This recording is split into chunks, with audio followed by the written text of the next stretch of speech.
I wonder what the future really holds for me. I sit back, relax, meditate, appreciate the fact that my mama never turned her back. When I was young, I had plenty of friends. As I got older, I never really saw them again. Claiming they were down with me, but when times got hard, their backs always turned to me. Sometimes I wonder what am I living for? Was I placed on this script to be broken poor? What y'all know about that? Hard to be underpaid, staying depressed on the debt credit cards made. And everybody come on in, y'all. Welcome. Welcome, my people. Glance in my pocket, find $1 left. I can't look to my right, cause I find out about myself. Get yours and I get mine. That sick mentality is why we don't have a dime. The word is wicked and it's so demanding. Resurrect your mind, homie. That's why I'm still standing. I'm still standing. I'm still standing. Though times are, I'm still standing. My eyes are getting bad, I can barely see. Mom's wondering what's going on inside of me. Well, I don't know if I'm gonna live or die, but I got to do something to get a piece of this pie. I'm stable sometimes and I'm down, but what I need to do is get my tail up off the ground. I'm working so hard trying to stay upright, but when it gets dark, I'm like an arrow creeping through the night. Searching knowledge, understanding, take it from me, sweet lady. That's why I'm still standing. I'm still standing. I'm still standing. Low times are hard. Hey, you better stand. I'm still standing. I'm still standing. Low times are hard. I'm still standing. Stand on, stand on, stand on. Your ground, stand on. Rise and shine and get mine. Ain't nobody fault but yours if you don't have a dime. Impressing everybody that hates you in a strange land, but you don't even have a clue. You got this and got that, but your entire family tree is still working for Jack. Don't live like an everyday phony. I'm a living testimony, that's why I'm still standing. I'm still standing. I'm still standing. Those times are hard. I'm still standing. I'm still standing. Those times are hard. Still standing. Stand on, stand on, stand on, stand on your ground. Stand on, stand on, stand on your ground. Stand on, stand on.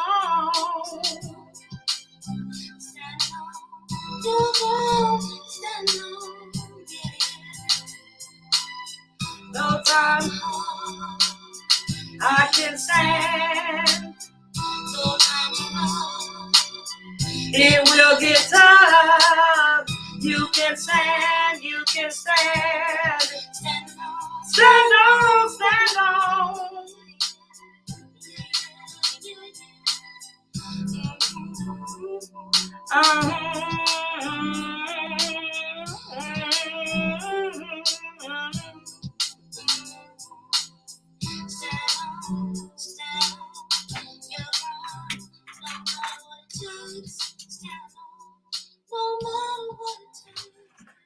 First of all, welcome you guys. Stand on your ground no matter what. I want to welcome the people who are already in the box. If you join me later, I welcome you too. But I always try to give recognition to the first parties in there. Miss Dorsey, Mr. Fred, Miss Key Brown, Wright Cross, Rocky Robin, Miss Carol, Miss Harris, Miss Bell, and Mama Denson. Mama Denson, I love you. Miss Carol, I love y'all too. I know it's a lot of older women that are following me. But I want to tell you, I don't know how this interview is going to go. You know, I may cry, I may laugh, I might whatever. I'm not sure. So I'm telling you, you guys know I'm unfiltered. So you may want to turn the channel, or you might want to stay tuned in. I don't even know where to begin, you guys, because so much is going on in my life. I thank God that I am the person that I am. I thank God that I am the person that I am. But so many things have been coming for me, at me, to me. And sometimes it gets to be, overwhelming. But I want to talk about something, and I might like go back and forth for a minute because I think when people contact me or they see me, I don't really know what they think. I don't even really know if you really know who I am. If you follow me throughout the years, then you pretty much know I'm unfiltered and I say what I mean and I mean what I say. But it's so many times when people come to me, they be like, Essie, I know you. No, you don't know me. If you knew me, I would be conversating with on the phone. If you knew me, I would be breaking bread with you. It's just a part of me that I don't let people into my world. And I'm going to allow people to know why I don't do that. And at the end of this, it is all going to mean something, but you got to open your mind and stay focused. When I tell you some of the things that I'm going to tell you, I don't need y'all feeling sorry for me. I don't want you to feel sorry for me because I need you to look at who I am right now. But to get to this place and who I am right now, I had to do a lot of soul searching for myself. I think when like I started being a civil rights activist and all these things came to me, like Seat Up Mom, Miss Kane, Miss Lily with Ramir case. Even, I've talked to Willie Norwood's daughter. And I think that's what struck the core for me. Her name is Monica, and she's a beautiful young lady. It's getting ready to be, this internet getting ready to be set on fire. Not because to like maliciously go after anybody, but it's time for people to stop playing and tell the truth. So to tell somebody else, if I want somebody on my platform to tell their truth, their skeletons in the closet, why not better than start with yourself? So I'm gonna open up a little bit, you guys, because it's not easy to get on a platform and people know you and you share your business with them and they don't know who you are or where you come from or what you stand for. And a lot of times when I get on this mic, people say, we want you to do this or we want you to do that. Sometimes people looking for likes, shares, subscribes, the views.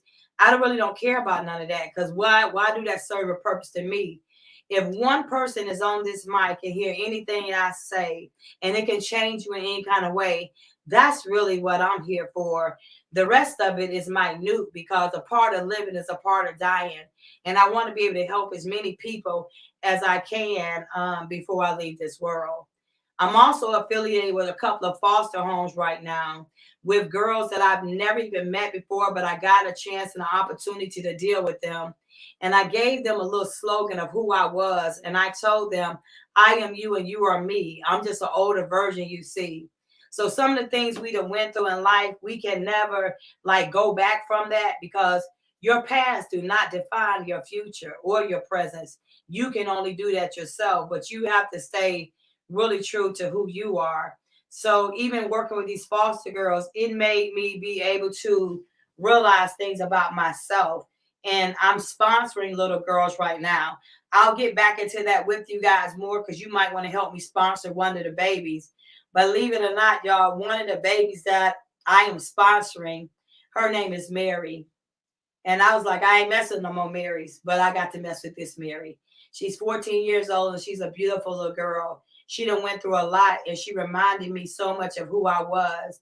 But there was a reason why God brings certain people in your life for a reason and a purpose.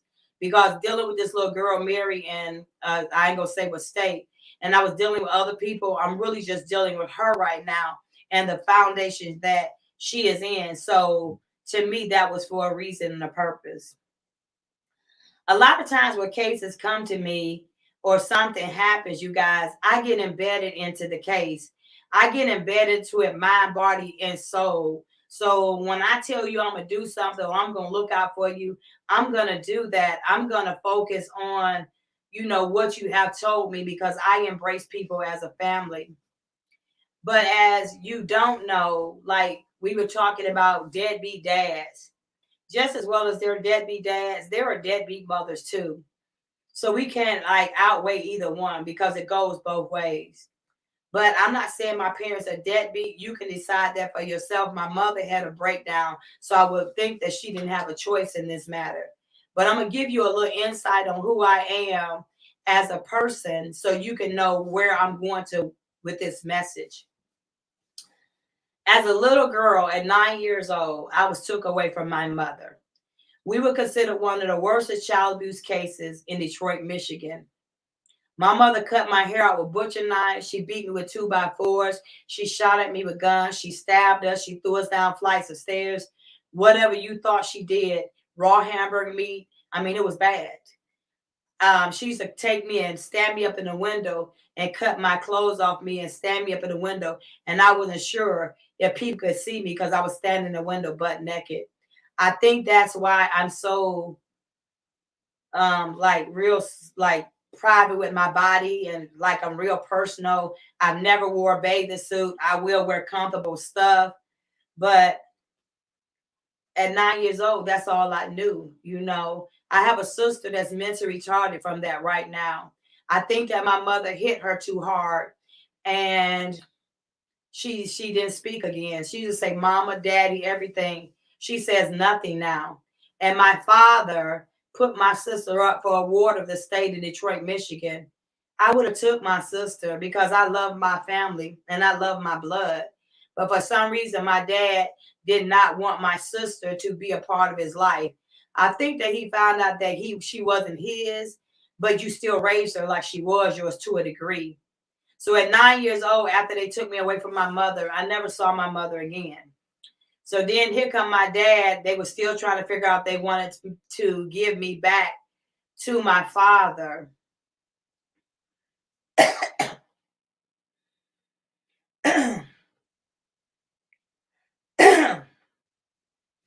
So I'm sorry, you guys. So I dealt with my father, and I had a stepmother, and I couldn't stand her. I didn't like her, and I didn't want to deal with her. But at 12 years old, some kind of way, a lot of things were going on, and I didn't want to be beaten. I didn't want anybody to put their hands on me again because my mother had beaten me so badly that I was scared of women. And that's why I really don't like women right now. If I talk to you, if I befriend you, if I allow you to come in my circle, you really need to be happy because that's something I don't do. So when my dad got married, I was 12 years old. I was going back and forth in and out of foster homes until he got me. But my dad would always cater to this lady children more than he would cater to us. She had crackhead for kids, and he was okay with that. Mind you, my stepmother was a minister, and also my father was a minister, or he became a minister. So in the circle of doing that, it was so many times that he allowed her to put her hands on me. And I had a fear of women putting their hands on me. Instead of them trying to figure out what was wrong or try to sit down and talk to me the way that my dad did it and my stepmom did it, they wanted to beat on me for whatever reason. So as time went on and he allowed her to do what she did, I started running away. I was a runaway on the streets of Detroit for about a year and a half. No one asked me what happened to me at all the time. Nobody even cared. But a prostitute found me and she took me to her home. She never asked anything about me, but she wanted me to keep her children. Her name was Denise. At that time, I did not know she was a prostitute, or you want to say a lady of the night. But she found me in some bushes because I had ran away from home because my stepmother threatened to beat me with a pipe. Automatically, I got into fear and I started running. After this lady found me and took me home, not knowing me from anybody, all I had to do was watch her kids. She had an ex-husband that used to come by named Demetrius, and he had already set sight, not on the children, he had set sight on me. So one day Denise went to work, and Demetrius sat over by me, and the smell of his breath from liquor that he was drinking, it was like really loud. He began to touch me in ways that I had never been touched before, like rubbing my leg. And I was like, okay. And then he held me down. And I'm back in my mind, I'm saying, Lord, I've been a runaway on the streets for 2.5, almost a year and a half now. You're going to let this man take my innocence? But I didn't even know he was trying to take my innocence at the time. I knew he was trying to do something to me that was not right. When I started praying and didn't see anything around me, I was able to get that man up off me, and I took off running. And I never got to tell Denise thank you for that time that she took me into her home. After doing that, I started running, and I turned myself in because I didn't want to run no more. And when I turned myself in, these police officers was talking about, they was like, let's take her back there and beat her ass. I'm only 12 years old. I'm a runaway. You ready? You talking about beating me? And I think all those things in my mind made me to the person I am now. But this is all going to go towards something. So after I turned myself in and I went to a juvenile, I don't know, 6, 7 months, they say I was a bad kid. I say I was a little girl who no one heard my voice.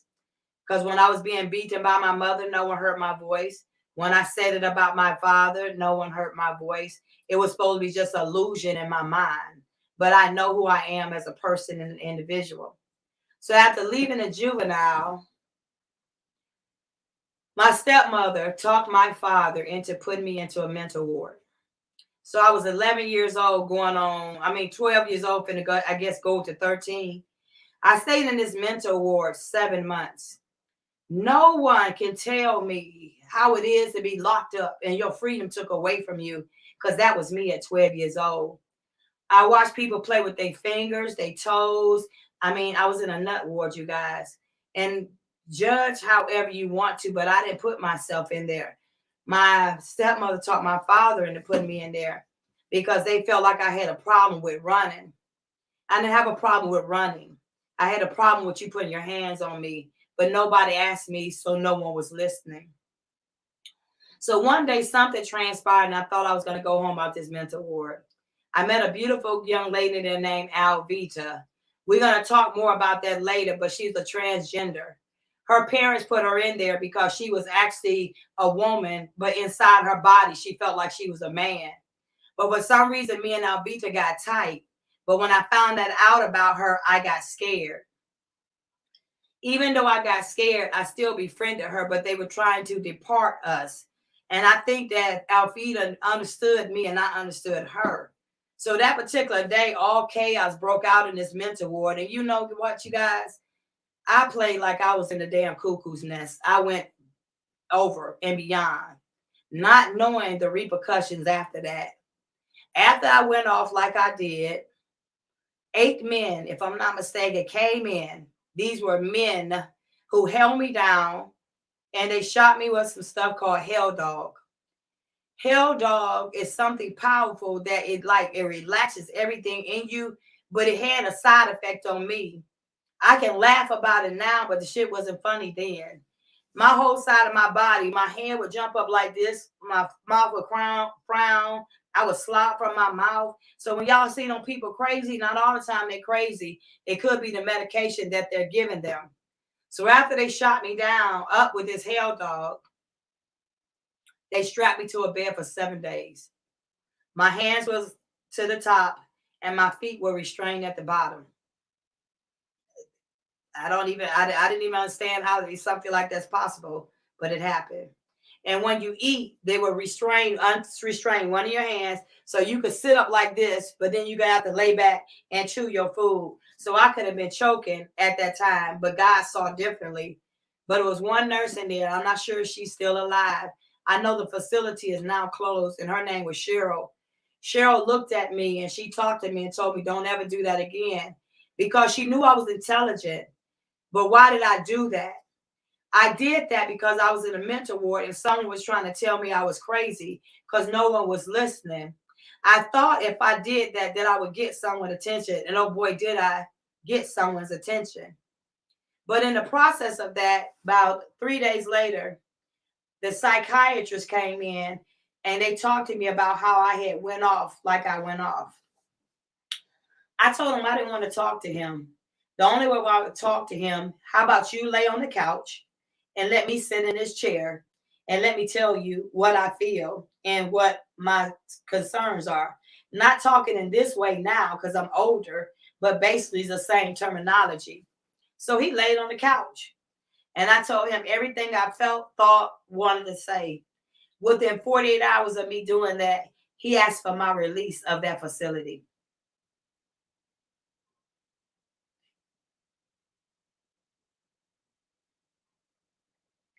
My voice, my strength is what got me free from that facility. And even though I was in that facility, my mother, stepmother, and my father, they didn't want me to come back home.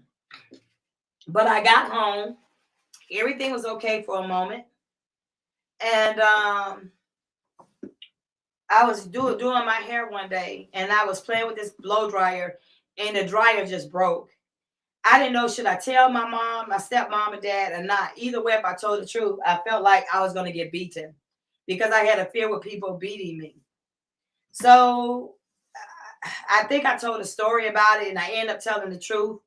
But because of that, my stepmother beat me with a hose pipe. One of the things you order to grab, a hose pipe. And my dad beat me too. Mind you, both of these are ministers. So I don't go to my church, my father's church, to this day. I'm sure my sister, older sister, is watching this, and I really could care less. If you want to take this to him now, I suggest you do your best.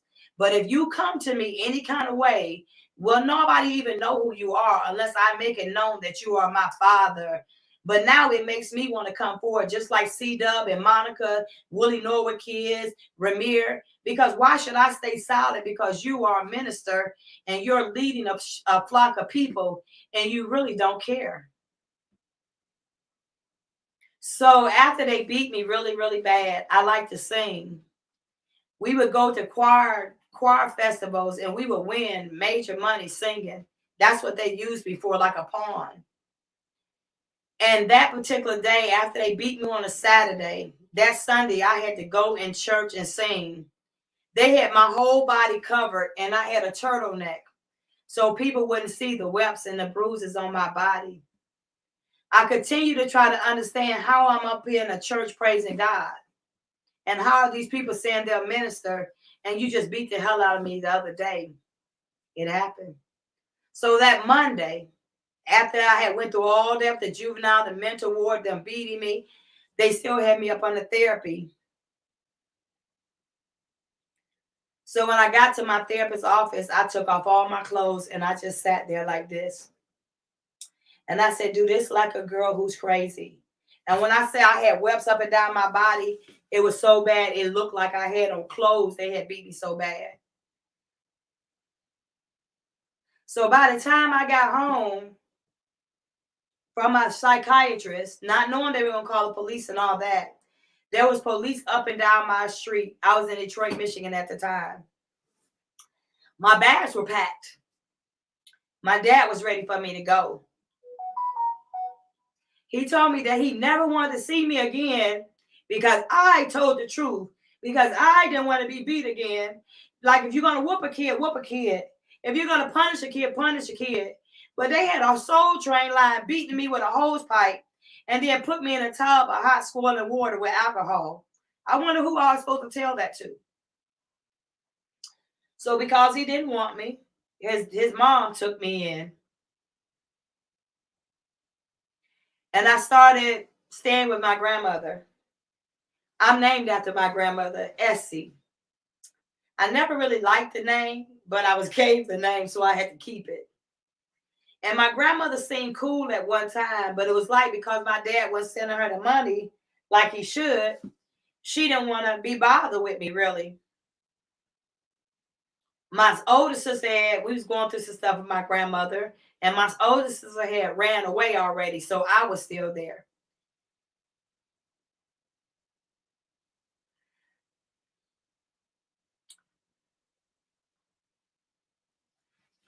My grandmother, that I was named after, started trying to sell me to old men, little dirty old men.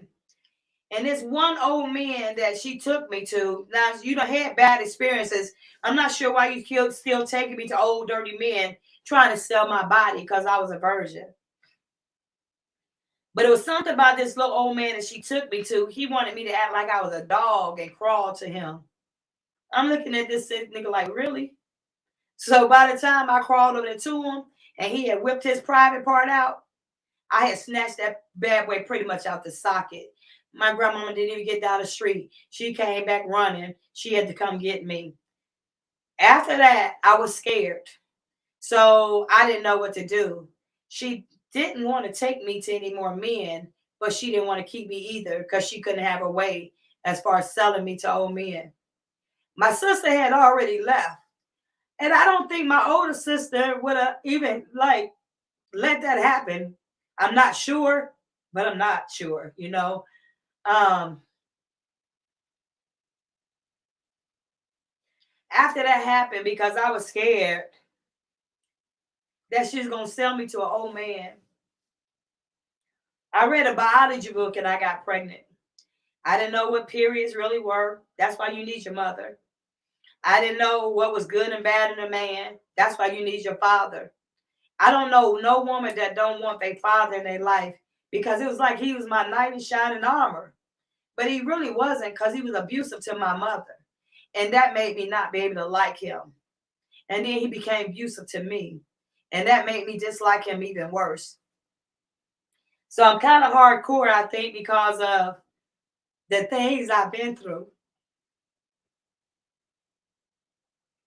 So after I read the biology book, did I want to have sex? No. Did I want to have a baby at the time? I'm 15 years old, y'all. From 9 to 12, then 15, I'm married. The man was like 5 or 6 years older than me. He was a grown man, but I got pregnant by him. So I had my own plot, slick, whatever you want to say. Because if I hadn't got pregnant, I was going to be locked back up as a ward of the state of Detroit, as my sister is right now. And she's lost in the system because of preacher Willie. That's his name, Willie. If you bring your ass out here and say your name now or try anything, it's what it is. Because he told me if I ever shared some of the things I would share, which it is in my book, that he would sue me. I'd rather be sued than lie. So after I got pregnant, I began to search for myself. I began to try to understand who I was as an individual and a person. I didn't know nothing about being a wife. I didn't know nothing about being a mother. Shit, I didn't even know myself. I've never had a childhood. But I do realize now being abused like I was, it affected me in a lot of ways. Like my mom would used to beat me with a 2x4. She would beat me in my stomach. She would tie us up and she would beat me in my stomach so our legs or our hands couldn't move. I didn't think I could have children. I wanted to know if I could have children. And thank God I bear two sons, the 36 and the 38-year-old. And they're both by the same man. I take a lot of baths. I take probably more baths than the average person do. I don't like to sweat. I don't like to feel sticky. I don't like to stink. I just don't. And if I even feel myself sweating, I have to be drawn to water. And I think that was because when my mom abused us days at a time, she wouldn't bathe us. She wouldn't feed us.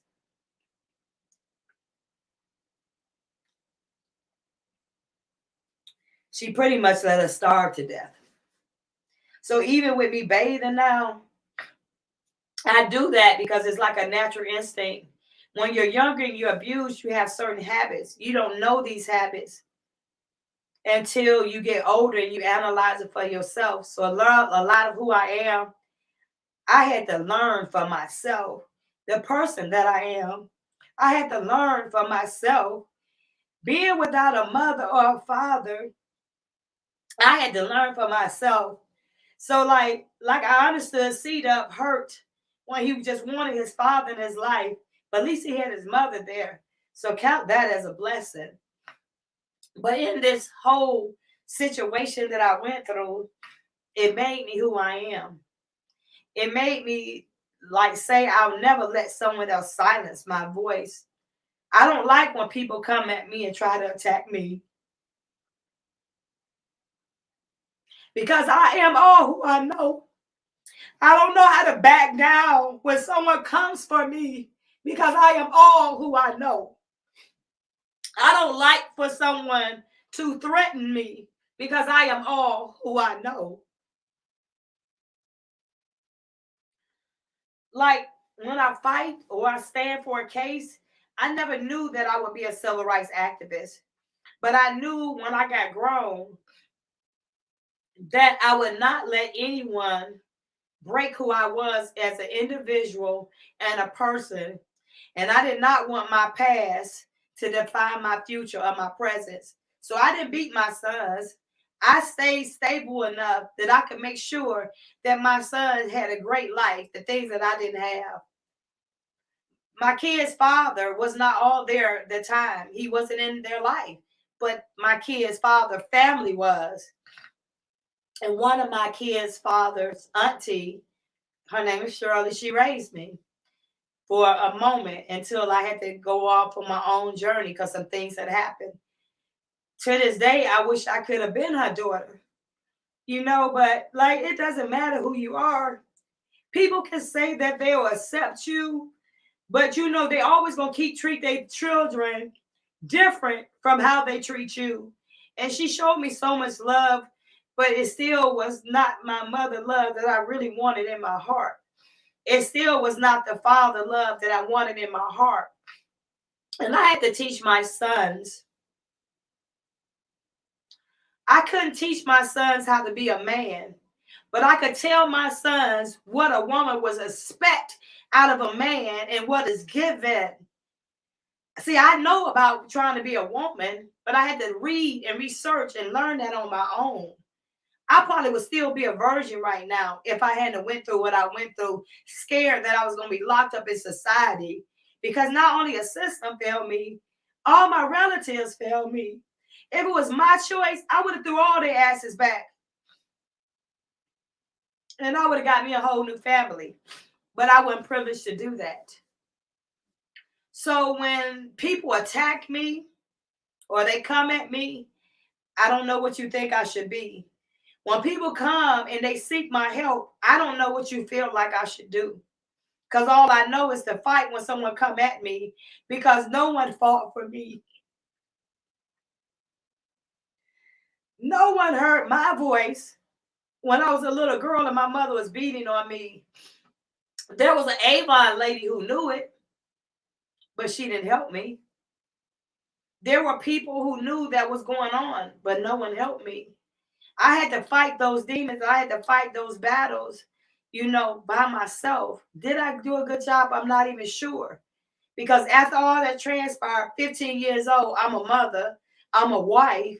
I got through into it because I didn't know nothing about it, trying to run because I had no one to run to. I don't regret my past because my past defined me as who I am. I don't know what kind of person I would be if my father or my mother had stayed in my life, but I'm glad that God made me who I am. A lot of times, too, people say that the Steve Harvey thing, that it was about Mary. No, it wasn't. I had a reality show and I walked away when I found out Wynton was abused. I had never seen abuse like that. To know that you see people on TV and they liars. Steve Harvey was a bold-faced liar. He beat his son with a sorority paddle and a belt buckle. And that did something to me, to the point that I had to go and get therapy afterwards. Because not only did I see how those pictures looked when he was beaten, like they came at me because I told the truth. And when they came at me and they lied and said I was a co-conspirator and extortionist, and I better shut up, that took me right back to psychological abuse when I was younger. And people were trying to silence me. So I didn't know how to shut up. All I knew is that time I just wanted to help Wynton because nobody helped me. But I couldn't even help Wynton because the system failed Wynton, as the system has failed a lot of children through the years, through the generation, and through society. Why that is happening, I don't know. But some kind of way we have to allow our voices to be heard so we can change that. Because if we don't change it, who's going to change it? Who? So, and when I came across that case, I didn't know how to back down. I didn't know how to walk off. And I definitely didn't understand how somebody's going to lie. And everybody in the world believed it. And you're going to take my freedom? You're going to take the one thing that I fought so hard for, to take my freedom? And nobody would help me. No mama, no daddy, no cousins, no friends. Everybody went their own separate ways. So I had to battle that by myself. But it made me stronger. It made me know what I can endure and what I can't endure. So, like this limelight celebrity stuff, y'all better get over that.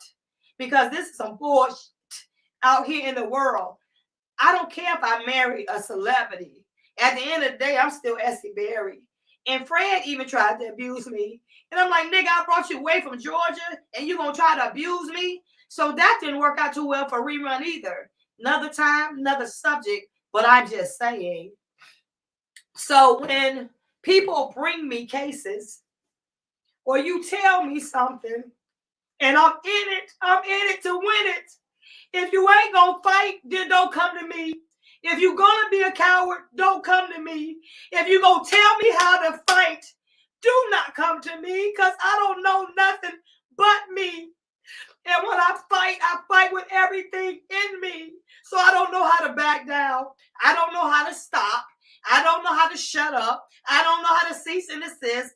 And I really don't give a damn about nobody trying to sue me as long as I know that I am telling the truth. And where all y'all messed up at? Y'all at one time seen Steve talking about he gonna sue me, like really. He went to Texas and got a judge to put a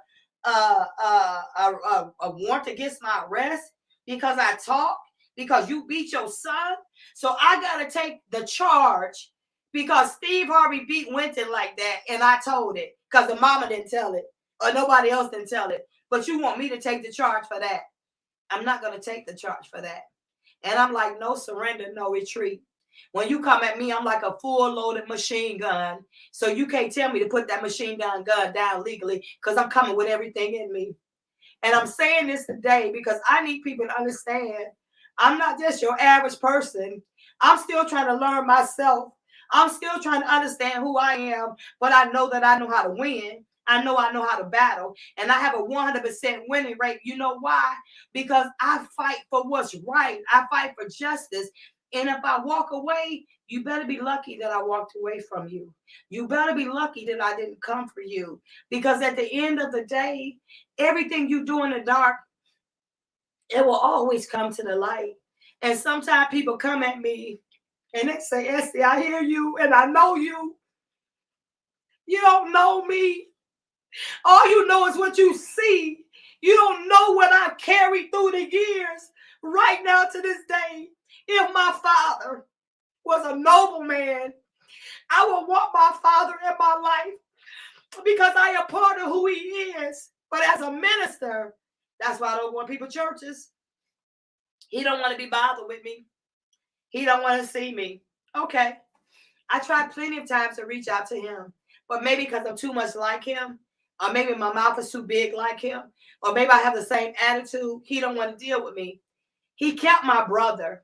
Out of all of us, it was 3 girls and a boy.